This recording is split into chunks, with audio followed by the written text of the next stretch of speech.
राधे राधे सभी को। चलिए एक कहानी सुनते हैं। एक सेठ के घर खड़ा होकर कोई भजन गा रहा था। बदले में खाने को रोटी मांग रहा था।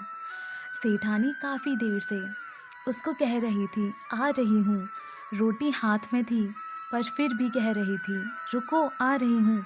भिखारी भजन गा रहा था और रोटी मांग रहा था। सेठ ये सब देख रहा था पर समझ कुछ नहीं पा रहा था। आखिर सेठानी से बोला, रोटी हाथ में लेकर खड़ी हो, वो बाहर मांग रहा है। उसे कह रही हो आ रही हूँ, तो उसे रोटी क्यों नहीं दे रही हो?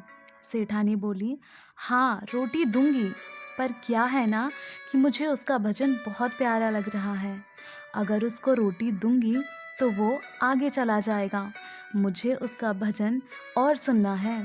यदि प्रार्थना के बाद भी भगवान आपकी नहीं सुन रहे हैं तो समझना कि उस सेठानी की तरह प्रभु को आपकी प्रार्थना प्यारी लग रही है। इसीलिए इंतज़ार करो और प्रार्थना करते रहो।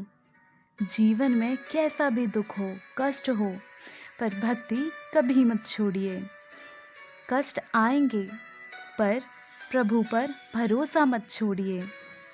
क्या कष्ट आता है तो आप भोजन करना छोड़ देते हैं? क्या बीमारी आती है तो आप सांस लेना छोड़ देते हैं? नहीं ना। फिर ज़रा सी तकलीफ आने पर आप भक्ति करना क्यों छोड़ देते हैं? कभी भी दो चीज़ें कभी मत छोड़िए, भजन और भोजन। भोजन छोड़ देने से जिंदा नहीं रह सकते और भजन छोड़ देने से कहीं के नहीं रह सकते। सही मायने में भजन और भोजन दोनों ही आवश्यक हैं। राधे राधे।